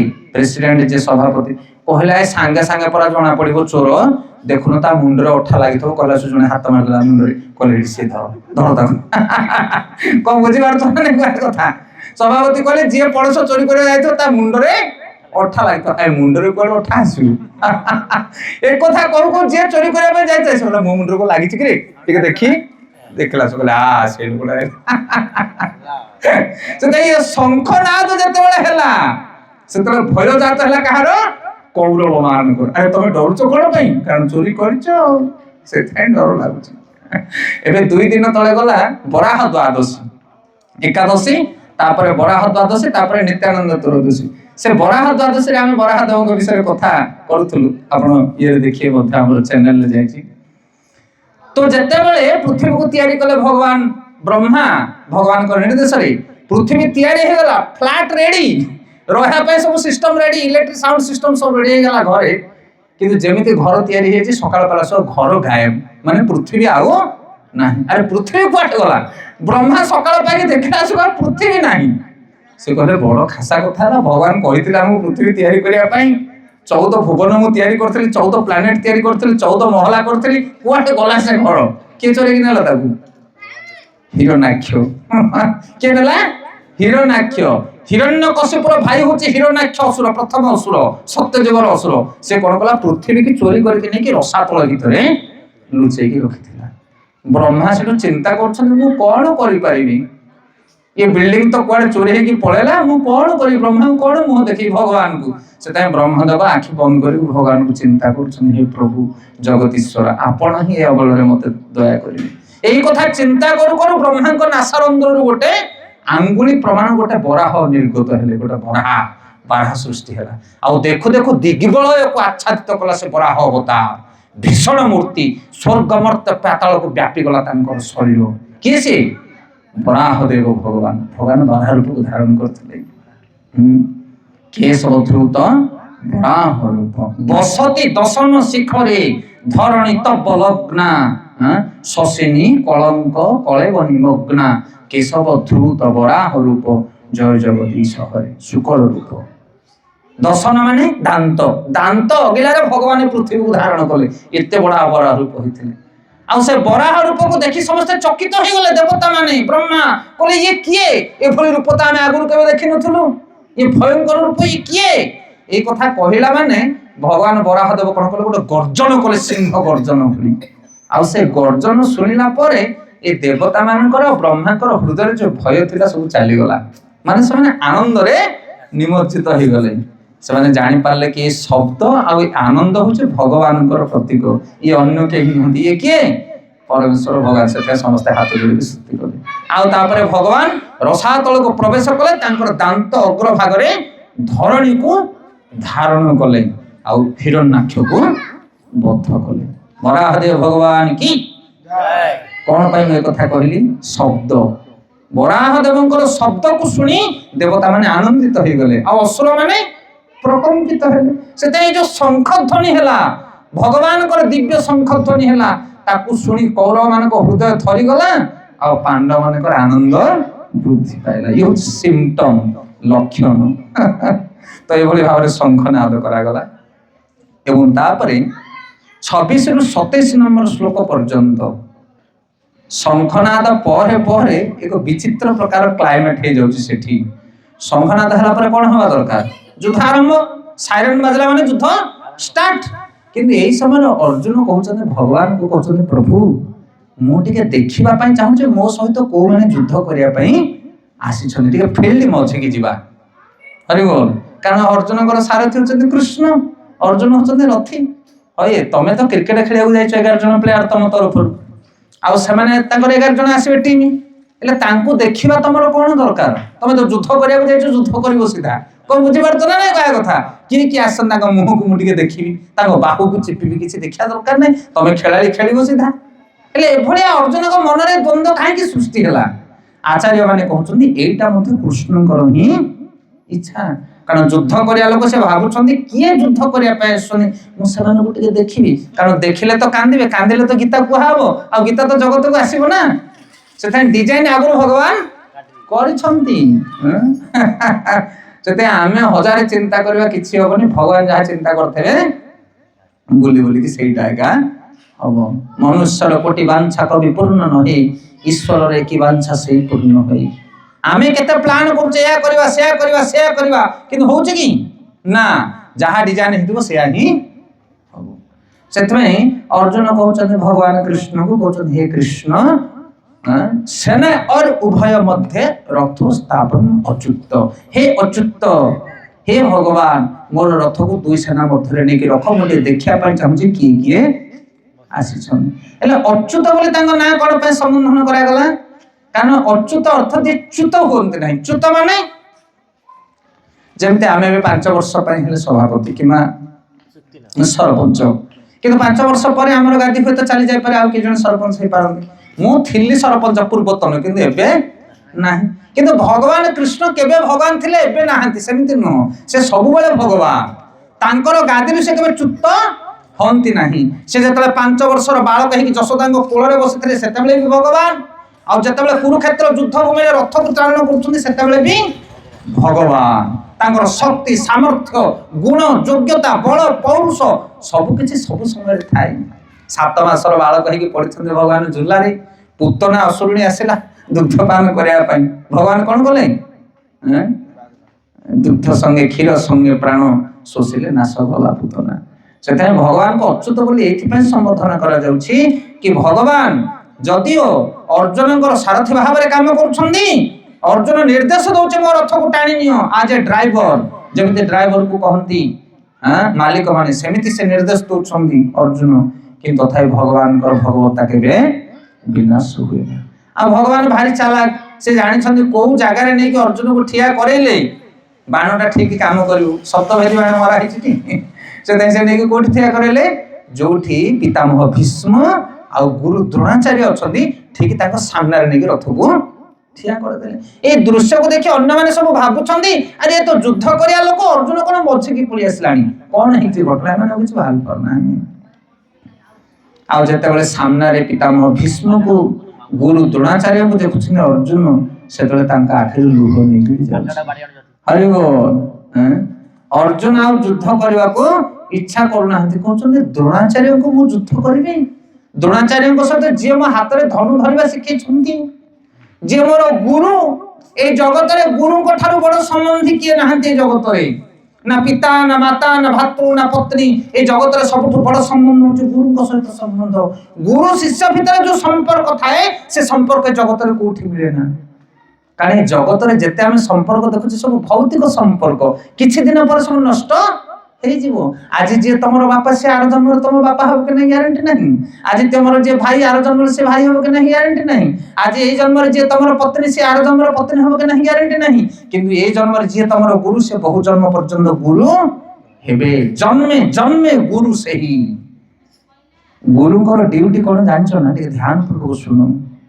गुरु को ड्यूटी कोन ना, जेमिति स्कूल रे ना लिखै देले पिला माने, गुरु को ड्यूटी हो जाए पिलाटा को क्लास रू बाहर करके आगु नबा। हां कि नहीं? कार जिम्मेदारी सेटा? गुरु को जिम्मेदारी। गुरु सबले कहिबे एमई स्कूल नु केंति पिलाटी यूपी स्कूल को जीवो, ताको पाठ पढेबा, तार कोन कमी अछि सब जिंस ऊपर गुरु आरोप करंती, दृष्टि दियंती।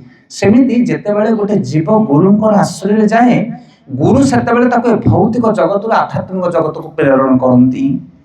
गुरु को दायित्व हो जाए जीव को भगवान को चरण में उद्धार करवा, जन्म मृत्यु चक्र उद्धार करवा।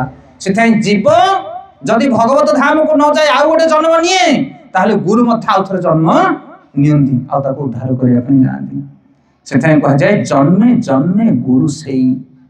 ए जन्म रे हमर बापा मां भाई बंधु जे अछन, आर जन्म से माने हेबे कि नहीं ग्यारंटी नहीं। किंतु ए जन्म रे जदि तमे सद्गुरु ग्रहण करिचो, ताहले आर जन्म से गुरु रूप तुम पाखु आसबे जदि तुम उद्धार न हो कौन बुझी पाल संपर्कटा से जिते अर्जुन गुरु को देखुं द्रोणाचार्य को सेतेबेले तांकर हाथ रे बाण रहुनी आ पितामह भीष्म से धर्मवंत न्यायपरायण सदाचारी भीष्म को भली लोक जगत रे के नांती से होचन आचार्य से होचन पितामह भीष्म तांकर गुणर गारिबार सीमा नहीं एठी आलोचना हेइतला बोध भीष्म विषय ना नहीं ना हेइनी आमे भीष्मकर विषय आलोचना करथुल अल्प दिन तळे हमर क्लास रे थिबा आपण माने देखि देबे चैनल रे पितामह भीष्म जतले देह त्याग करूछन्दी सरसज्जार पड़ी से भगवान कृष्ण निजे जाउछन तांको पाखु से बहुत गहन कथा भागवत में गहन कथा वर्णना कराई भीष्मदेव विषय भीष्म जन महान व्यक्ति थिले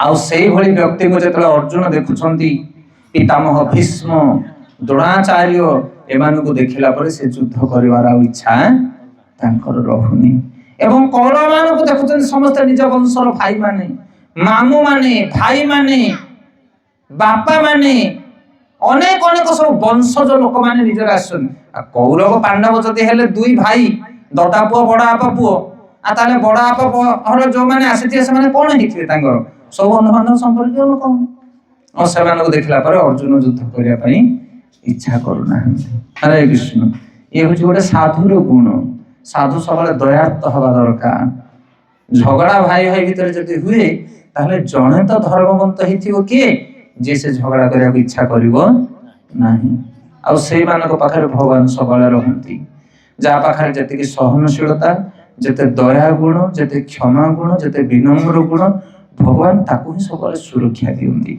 ए होचे साधुर भूषण साधुर गुण होचे दया सेते अर्जुन एमानको देखिया मात्र के तांग हृदय विगलित होईची से युद्ध करिया पई इच्छा करू नाहंती चारिटा कारण कहउछन अर्जुन कहउछन हे कृष्ण मु युद्ध करि पारिबि नाही किंतु पूर्वरु पूरा प्लान तयारी ही केसी युद्ध होबा पई एठी मने करछन आ ये जो चारिटा जिंस वर्तमान कहउछन्दी यार उत्तर रे भगवान कृष्ण पूरा गीता कहिबे सेथे मोर इंपोर्टेंट पॉइंट होछि चारटा ए जिंस को हम सठिक भाव रे बुझिया दरकार अर्जुन कोन कहउछन्दी कृष्ण को मु युद्ध करिबि नाही हमर भी सेही दुर्दशा धर्मर सपक्ष अधर्मर विपक्ष हमको युद्ध करने को पड़ो घरे अनेक लोग तुमको साथ देवेनी तुम मन भांगी जीव भांगुचे ना नहीं एठी प्रवचन सुनला गला पर कहो नाही आज माछ मांस सब छाड़ देई बोली भाबुची घर गला पर मां कहबो पुओ आमिष छाड़ देले देह भागी जीव एबे आमिष छाड़ना बुढ़ा बुढ़ी ले छाड़ू अरे बोलो पत्नी थी कहो तमें छाड़ले छाड़ो आमे छाड़ियार नहीं से जो प्रभु आसन ताको तले पळ तमे मठुकु अरे बोलो एई घरे पाठ चलिबो नाही केते कथा लोक कहिबे सत के नहीं ये होचे प्रतिबंध तमे देखिबो धर्म किंतु ताको धारण करि परिबो नाही अर्जुन कर कथा ये अवस्था है अर्जुन जानि छने मो धर्म पई युद्ध करूची कहि पछि कि भगवान कृष्ण आछन तांग पाखु ओ हरि को बुझि पालना कहा कथा तो भगवान कृष्ण अर्जुन को सहित पूरा आलोचना पर्यालोचना करी से माने आसीछन युद्ध करिया पई किंतु एठी कोन करछन्ती मना करछन्ती अर्जुन हरे कृष्ण तो अनेक गुड़िया कारण रही तार भीतर मुख्य भाव में चारिटा कारण प्रथम कारण कहउछन्ती करुणा करुणा माने दया कहा सहित किए युद्ध करिया पूर्व जने मना करे एथिपाई कारण ता हृदय प्रपुष्ट मात्रा रे दया थाए जे दयावंत लोक से युद्ध करिया पे इच्छा करिवो नाही स्वामी स्त्री भीतर हो भाई भाई भीतर हो जेतले भी झगड़ा हुए आजिकल आपण देखिबे अनेक जगह आमे देखिछु कारण जेहेतु आमे प्रचार प्रसार करछु साधु भाव रे टिके विचार आचरण करछु अनेक लोक हमको निजर घर कथा परिवार कथा कहंती आ अनेक जगह आमे देखु पति पत्नी दुई जन जदी घरे थिबे ताले स्वामी माने अधिक स्त्री मानको पाखरे हारि जानती हां कि नहीं ए जिंस सब जगह प्राय हुए जेमिति कि माने भगवान कर पिता जे थिले दशरथ महाराज से मध्य कइके आगरे हारि गले वर्णना कराय जे दशरथ माने जे दश दिग को जाहंकर रथ चाले से भलिया राजा ये किंतु कइके को पाखरे हार मानि गले एमि कोन पई हुए कारण पुरुष माने कोन का पुरुष जाको तांको देहरे कोन बळ बीर्ज सक्षम नाही তাহলে কোন ପାଇଁ ନାରୀ ମାନଙ୍କ କଥା ଶୁଣନ୍ତି? ସେମାନେ କୋନ ପାଇଁ ହାରି ଯାନ୍ତି? ସ୍ତ୍ରୀ ଲୋକଟା ପାଟି କରି କହିଦେଲେ ପୁରୁଷଟା କାହିଁକି ଚୁପ ହେଇଯାଏ? କୋନ ପାଇଁ? ତା କାରଣ ହଉଛି ସେମାନଙ୍କ ପାଖରେ ଦୟା ଅଧିକ ଥାଏ। ତା ପାଖରେ, ପୁରୁଷ ପାଖରେ ସହନଶୀଳତା, ଦୟା ଭାବ ପୁରୁଷ ମାନଙ୍କ ପାଖରେ ଅଧିକ ଥାଏ। ସେଇଥିପାଇଁ ଥରେ ଗୋଟେ ପତି ପତ୍ନୀ ଦି ଜଣ ଝଗଡା ହେଲେ, ସ୍ୱାମୀ ସ୍ତ୍ରୀ କି ଚାରି ପାହାଡ଼ ପକେଇ ଦେଇକି ପଳେଇ ଆସିଲା। ଆସିଲା ପରେ ଆସିକି କହୁଛି ଜଣେ ତାର ସାଙ୍ଗ, କହୁଛି ବୁଝିଲୁ ଆଜି ମୋ ସ୍ତ୍ରୀ କି ଦେଇଛି ଚାରି ଚାପଡ଼ା ବାଡେଇ ଦେଇଛି। ତା ସାଙ୍ଗ କହିଲା କେଡେ ବଳୁଆ କାମଟେ କଲୁରେ ପୁଅ ତୁ ଆଜି। ଓହୋ, ମଲା ମଣିଷକୁ ଚାରି ପାହାଡ଼ ପକେଇ ଦେଲୁ ତ ଆଉ କଣ କଲୁ ତୁ? ନା ମଲା ମଣିଷ ନା ସ୍ତ୍ରୀ ମାନେ ଆଉ କଣ କି? ଆରେ ସିଏ ତ ତୋ ଆଶ୍ରୟରେ ରହିଛି, ତୁ ମାରେ କି ହାଣେ ସିଏ କଣ ଯାଇକି ବାପା ଘରକୁ ପଳେଇବ ନା ତୋ ନାଁରେ କୋର୍ଟ କେସ ଦେଇଦବ? ତୁ ତାକୁ ବାଡେଇ ଦେଲୁ, ବଡ କାମଟେ କରିଦେଲୁ, ବଡ ପୁରୁଷ ପଣିଆ କାମଟେ କରିଦେଲୁ ତୁ। ତା ମନଟା ଭାଙ୍ଗିଗଲା। ନା ବୁଝିପାରିଲ ନା କାହା କଥା? ସେ ଚେତିଲା, ଆରେ ସତରେ ସ୍ତ୍ରୀ କି ବାଡେଇବା କଥା ନୁହଁ, ସେ ତ ମୋ ଆଶ୍ରୟରେ ରହିଛି। ତାକୁ ସିନା କିଏ ଦଣ୍ଡ ଦେଲେ ମୁଁ ତାକୁ ସୁରକ୍ଷା ଦେବି, ଆଉ ଯଦି ମୁଁ ଦଣ୍ଡ ଦେବି ତାହେଲେ ସୁରକ୍ଷା କିଏ ଦବ? କଣ ବୁଝିପାରୁଛନ୍ତି କାହା କଥା? ଏ ଛୋଟିଆ ଉଦାହରଣ ନୁହେଁ। ସେଥିପାଇଁ ଆମ ଆଶ୍ରୟରେ ଯୋଉମାନେ ରହୁଛନ୍ତି ଆମେ ସେମାନଙ୍କୁ କଷ୍ଟ କେମିତି ଦବା? ସେଇଥିପାଇଁ ଜଣେ ପୁରୁଷ ତା ସ୍ତ୍ରୀକୁ ଆଙ୍ଗୁଠି ଦେଖେଇ କୌଣସି କଥା କହିପାରେନି, ସହିଯାଏ। ସ୍ତ୍ରୀଟି ଯାହା କହେ, ବାପା ମାଙ୍କୁ ଅନାଏ, ସ୍ତ୍ରୀକୁ ଅନାଏ, ପିଲା ଛୁଆଙ୍କୁ ଅନାଏ। ସେଥିପାଇଁ ପୁରୁଷଟା ସହିଯାଏ। ସେ କାପୁରୁଷ ନୁହଁ, ତା ପାଖରେ ଶକ୍ତି ନାହିଁ ବୋଲି ଭାବନା। ସେଥିପାଇଁ ଅର୍ଜୁନ ଏଠି ଯୁଦ୍ଧ କରିବା ପାଇଁ ମନା କରୁଛନ୍ତି। କଣ ପାଇଁ? ସେ ଦେଖିକି ହାରି ଯାଉନାହାନ୍ତି। ଏ 100 ଭାଇ କୌରବ ମାନଙ୍କୁ ଦେଖିକି ଅର୍ଜୁନ ହାରି ଯାଉନାହାନ୍ତି, ଭୟ କରି ଯାଉନାହାନ୍ତି। ଆଙ୍କ ପାଖରେ ବଳ, ଯୋଗ୍ୟତା, ପୌରୁଷ, ବୀରପୁଣ୍ୟ ସବୁ ଅଛି, କିନ୍ତୁ ଦୟା। ଏମାନେ ନିଜ ଲୋକ ଯାକ ମୋର, ଏମାନଙ୍କୁ ମୁଁ କେମିତି ମାରିବି? ଏ ହଉଛି ପ୍ରଥମ ପ୍ରତିବନ୍ଧ ମନୁଷ୍ୟ ଜୀବନରେ। ସେଥିପାଇଁ ଆମେ ଦୟା କରିବା। ଘରେ ଯଦି ବାପା ମା ଅନ୍ୟମାନେ କହୁଛନ୍ତି ନାଇରେ ପୁଅ ବାବାଜୀ ହଅନା, ତୁ ଆମିଷ ଫାମିଷ ଟିକେ ଖା, ମୋଟା ରୋଟା ହେଇକି ଥା, ଆମକୁ ପାଳେ, ତାଙ୍କ କଥାରେ ଆମେ ଏତେ ଫସି ଯିବାନି। ଦୟା କର ଯେତିକି କରିବା କଥା। କଣ ବୁଝିପାରିଲ କି ନାଇଁ? ଦ୍ୱିତୀୟ ଅଧ୍ୟାୟରେ ଆର ସବୁ କ୍ଲିୟର ହବ ପୁରା। ଏଇ 4-5ଟା ଯୋଉ ପ୍ରଶ୍ନ ପଚାରୁଛନ୍ତି ଅର୍ଜୁନ, ତାପରେ କୃଷ୍ଣ ବୁଝେଇ ବୁଝେଇ କହିବେ ଏତେ ଦୟା କରେନା ରେ ବାପା, ଏତେ ଦୟା ଭଲ ନୁହେଁ। ଦୟା କରିବାର ମଧ୍ୟ ଗୋଟେ ଲିମିଟ ଅଛି। ସେଟା ଲିମିଟ କ୍ରସ କରିଗଲେ ସେ ଦୟାଟା ମଧ୍ୟ ଦୁଷ୍ପ୍ରଭାବ, ଦୁଷ୍ପରିଣାମ ସୃଷ୍ଟି କରିବ। ସେଥିପାଇଁ ପ୍ରଥମ ଅସୁବିଧା ହଉଛି 26 ନମ୍ବରରୁ 30 ନମ୍ବର ଶ୍ଲୋକ ଭିତରେ ଅର୍ଜୁନ ତାଙ୍କର ଦୟା ଗୁଣକୁ ପ୍ରଦର୍ଶନ କରୁଛନ୍ତି। ସେଥିପାଇଁ ସେ ଯୁଦ୍ଧ କରିବା ପାଇଁ ଇଚ୍ଛା କରୁନାହାନ୍ତି। ଦ୍ୱିତୀୟ କାରଣ ହଉଛି ନିଜ ଲୋକମାନଙ୍କୁ ମାରିଲା ପରେ ରାଜ୍ୟ ମୋର କଣ ହବ? ମୋର ଇମ୍ପୋର୍ଟାଣ୍ଟ ପଏଣ୍ଟ। ଅର୍ଜୁନ କହୁଛନ୍ତି ମୁଁ ତ ଏମାନଙ୍କୁ ମୋର ଭାଇମାନଙ୍କୁ ସବୁ ମାରିଦେବି, କୌରବ ମାନେ ନଥିବେ, ପିତାମହ ଭୀଷ୍ମ ନଥିବେ, ଦ୍ରୋଣାଚାର୍ଯ୍ୟ ନଥିବେ, ଗୁରୁ ନଥିବେ, ଆଉ ତାପରେ ମୁଁ ଗୋଟେ ଘରଟେ ପାଇଯିବି, ସେ ଘରକୁ କଣ କରିବି? ମୁଁ ଏ ହସ୍ତିନାପୁର ମୋର କଣ ହବ? ଏ ରାଜ ସିଂହାସନ ମୁଁ କାହାକୁ ନେଇକି ଭୋଗ କରିବି? ଯୋଉଠି ମୋର ଭାଇ ମାନେ ନଥିବେ, ବାପା ନଥିବେ, ମା ନଥିବେ, ମୋର ନିଜ ଜନ ମାନଙ୍କୁ ମଶାଣିରେ ଶୁଆଇ ଦେବି, ଆଉ ଆସିକି ଘରେ ମୁଁ ଭୋଗ କରିବି। ବୁଝିପାରୁଛନ୍ତି ପଏଣ୍ଟ? ଆରେ ବୋଲ। ସେଥିପାଇଁ ଦ୍ୱିତୀୟ ପ୍ରତିବନ୍ଧ ହଉଛି ଆସକ୍ତି। ସେଥିପାଇଁ ସେ କହୁଛନ୍ତି ମୋର ନିଜ ଜନ ମାନଙ୍କୁ ଛାଡି ଏମାନଙ୍କୁ ମାରି ମୁଁ କେବେ ହେଲେ ରାଜ୍ୟ ସୁଖ ଭୋଗ କରିବା ପାଇଁ ଚାହେଁନି। ତାପରେ ତୃତୀୟ କାରଣ କହୁଛନ୍ତି ପାପ।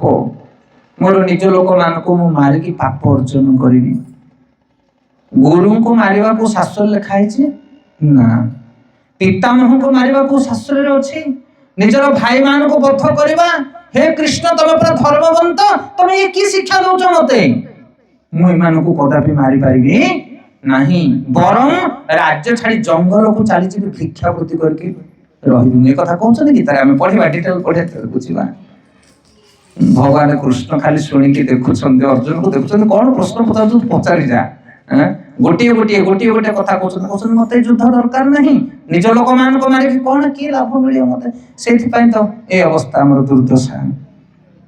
ମୋ ସ୍ତ୍ରୀ ମନ ଦୁଃଖ କରିବ, ମୋ ପୁଅ ଝିଅ ମାନେ ମନ ଦୁଃଖ କରିବେ, ମୋ ବାପା ମା ମନ ଦୁଃଖ କରିବେ। ସେଥିପାଇଁ ମୁଁ ଧର୍ମ କରିବା ପାଇଁ ଇଚ୍ଛା କରୁନି। ମୁଁ ସେମିତି ଗଧ ଭଳିଆ ଖଟିବି, ମାଛ ମାଂସ ଖାଇବି, ଯେମିତି ପଡିଶା ଲୋକ ଯାଉଛନ୍ତି ମୁଁ ବି ସେମିତି ବଞ୍ଚିବି। ଏଇ ଇଚ୍ଛା ଆମେ କରୁଛେ ନା ନିଜ ଲୋକମାନଙ୍କୁ ଖୁସି ଦେବା ପାଇଁ।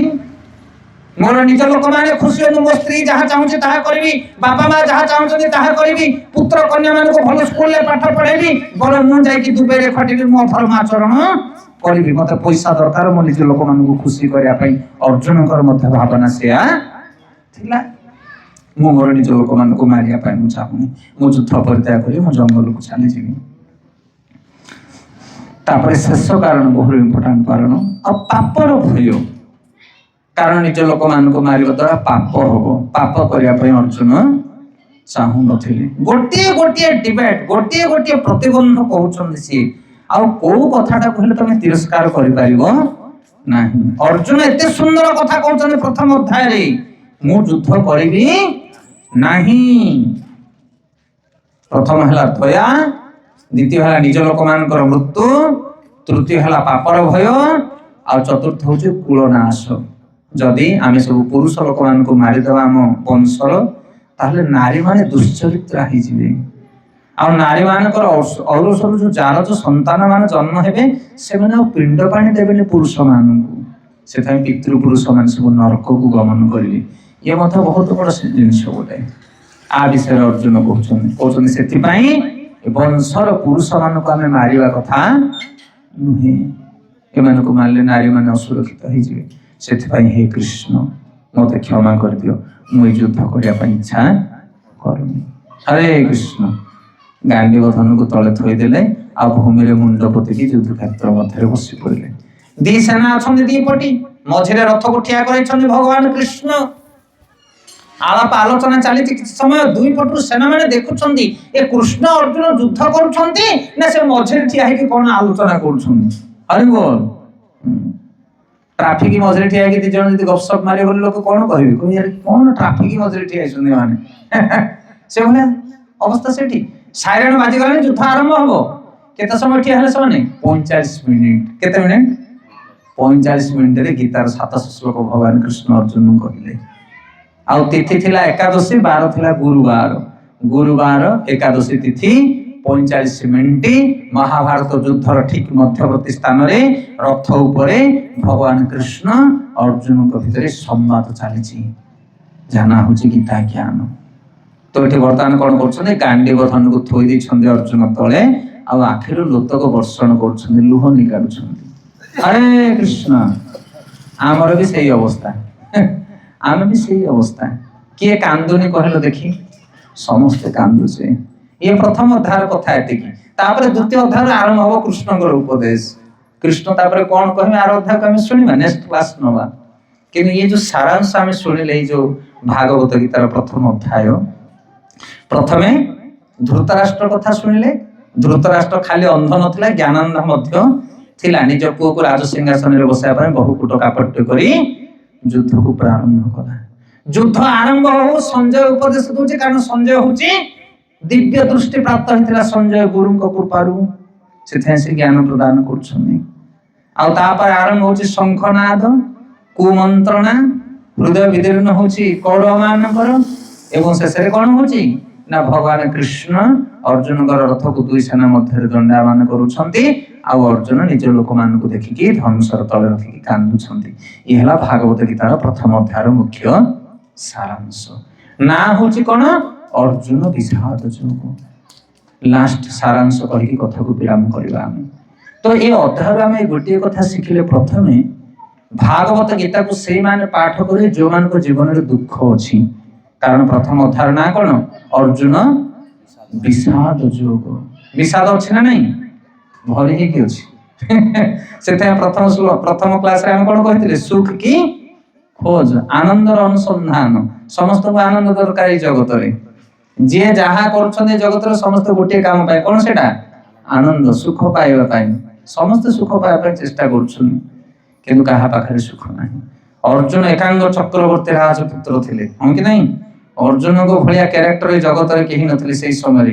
ଭଗବାନ କୃଷ୍ଣ ଯାହାଙ୍କର ସଖା, ଯୁଧିଷ୍ଠିର ମହାରାଜ ଯାହାଙ୍କର ଭାଇ, ପିତାମହ ଭୀଷ୍ମ ଦ୍ରୋଣଙ୍କ ଭଳି ଯୋଉମାନେ ଗୁରୁ ଗୁରୁଜନ ଯାହାଙ୍କ ପାଖରେ, ସେଇଭଳିଆ ଏକାଙ୍ଗ ଚକ୍ରବର୍ତ୍ତୀ ବୀର ପୁରୁଷ, ସେ କାନ୍ଦୁଛନ୍ତି କୁରୁକ୍ଷେତ୍ର ଯୁଦ୍ଧ ଭୂମିରେ।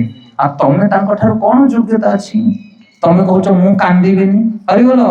ତମେ କାନ୍ଦିବନି, ଲୁହ ଶୁଖିବନି ଆଖିରୁ। ସମସ୍ତେ କାନ୍ଦିବାକୁ ପଡିବ ଜଗତରେ, କିନ୍ତୁ ସେଇମାନେ ଜଗତରେ ନିଜର ଲୁହକୁ ପୋଛି ପାରିବେ ଯୋଉମାନେ ଗୀତାକୁ ଆରମ୍ଭ କରିବେ। ସେଥିପାଇଁ ଅର୍ଜୁନ କାନ୍ଦୁଛନ୍ତି, ଅର୍ଜୁନ ବିଷାଦ ଯୋଗ, ସେ କାନ୍ଦୁଛନ୍ତି। ଆଉ ଦ୍ୱିତୀୟ ଅଧ୍ୟାୟ ବହୁତ ରୋଚକ ପୂର୍ଣ୍ଣ, ବହୁତ ଆନନ୍ଦଦାୟକ। भागवत गीतार द्वितीय अध्याय आम शुणा पूरा 18 अध्यायर वस्तु विषय वस्तु कौन बुझी पाले कि नहीं। ए अध्याय आम कौन तैयारी कले भूमिका तैयारी कले प्रश्न तैयारी कले कौन गीता कोठु आसला केमिति आसला किए कहला काउ कहला कोठी कहला पूरा डिटेल ए अध्याय आम आलोचना कले क्लास रे। आ द्वितीय अध्याय पूरा 18 अध्याय विषय को भगवान कृष्ण गोटे अध्याय फटाफट कहि दउछंदी। द्वितीय अध्याय आपण सुनियो पूरा गीतार समस्त गीतार सारांश वस्तु द्वितीय अध्याय रे।